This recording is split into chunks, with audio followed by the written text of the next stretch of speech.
जब एक दिल 100 तर्कों पर भारी पड़े तो समझिए कोई सच्चाई खामोशी से भीतर उतरी है। नमस्ते, मैं अनु चंद्रशेखर एहसास से अभिव्यक्ति की यात्रा में आपके साथ। आज के विषय को हम अकेले नहीं समझेंगे। रूबी, कबीर, मीराबाई, फैज और बुल्ले शाह जैसी कालजयी आत्माओं के साथ हम बैठेंगे और इस विषय को समझने का प्रयास करेंगे। आइए चलते हैं आगे। कुछ लम्हे ऐसे होते हैं जो समझ में नहीं आते और कुछ एहसास ऐसे होते हैं जो शब्दों में बयान नहीं किए जाते। हम किसी से मिलते हैं, हमें ऐसा लगता है कि एक कच्ची डोर से भीतर से हम खींचे चले जा रहे हैं और भीतर हजारों चिराग जल उठते हैं और ये अनुभूति शब्दों में नहीं कही जा सकती। अक्ल कहती है आगे बढ़ो और पांव साथ नहीं देते।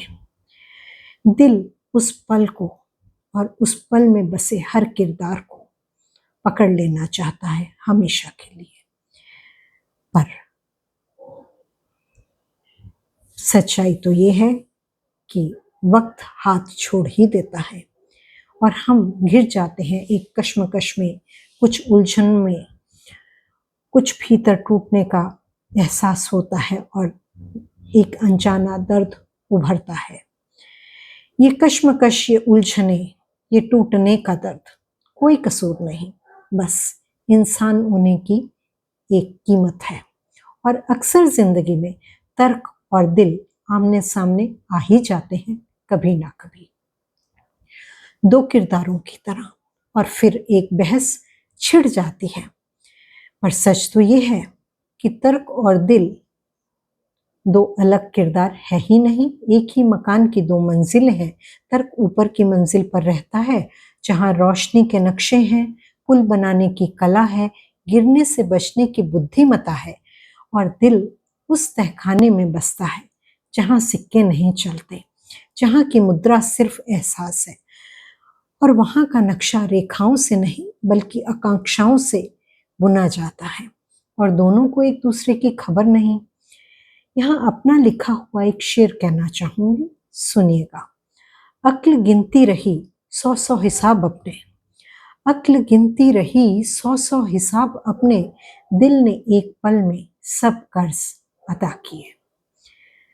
समाज प्रेम को एक परीक्षा की तरह देखता है जहां भरोसा, त्याग और स्थायित्व को तौला जाता है। यह दृष्टिकोण प्रेम को शर्तों और नियमों में बांध देता है। हमें बचपन से सिखाया जाता है, पहले देखो, समझो, सोचो, फिर कदम आगे बढ़ाओ। क्या ये समझदारी है? दुनियादारी के नजरिए से देखें तो यह बिल्कुल गलत नहीं, इसमें एक अक्लमंदी है, सच में है।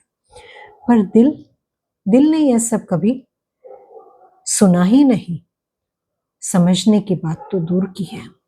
दिल प्रेम को अनुभव की तरह जीता है।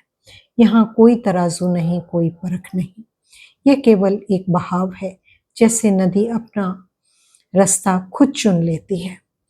वो इजाजत का इंतजार नहीं करता, न अक्ल मांगता है न वक्त, वो बस खुद से चल पड़ता है।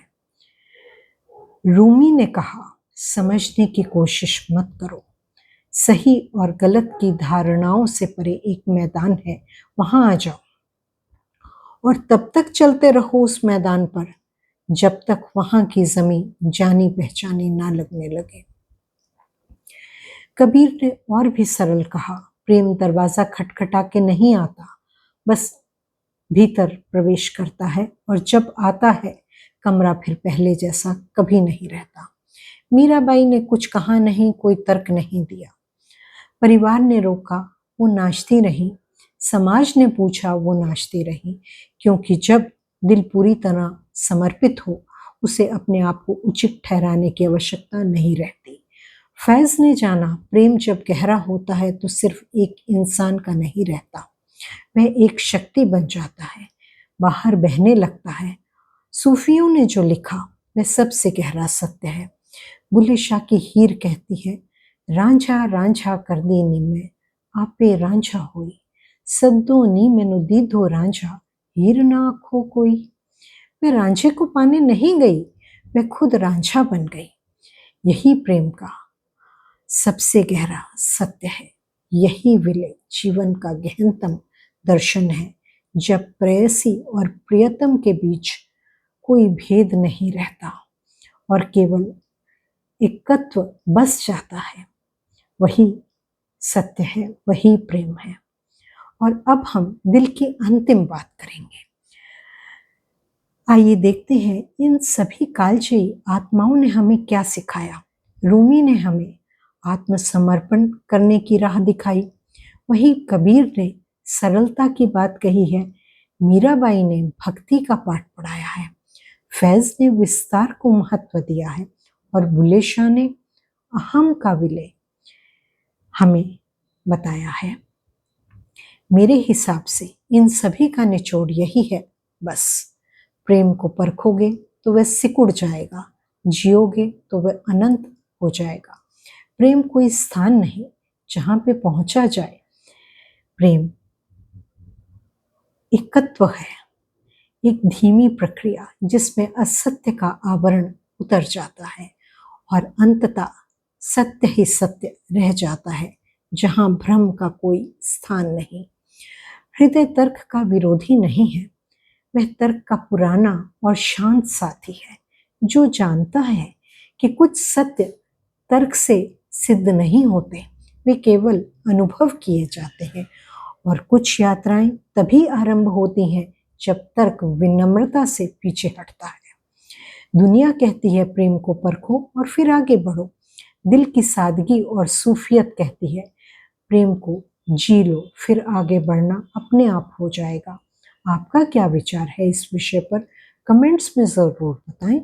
इस विषय पर मैंने 2 विस्तृत लेख लिखे हैं, एक अंग्रेजी में मेरे वर्डप्रेस ब्लॉग वाइब्रेंट एसेंस पर पब्लिश्ड है और उसी का हिंदी अनुवाद मेरे ब्लॉग अभिव्यक्त अनुभूति पर हिंदी में पब्लिश्ड है। दोनों के लिंक्स डिस्क्रिप्शन में हैं और आप मेरे व्हाट्सएप प्रोफाइल पर भी इन्हें देख सकते हैं। शुक्रिया इतना वक्त देने के लिए, इतना ध्यान से सुनने के लिए। एहसास से अभिव्यक्ति तक की इस शांत यात्रा को हम साथ साथ जारी रखेंगे। नमस्कार।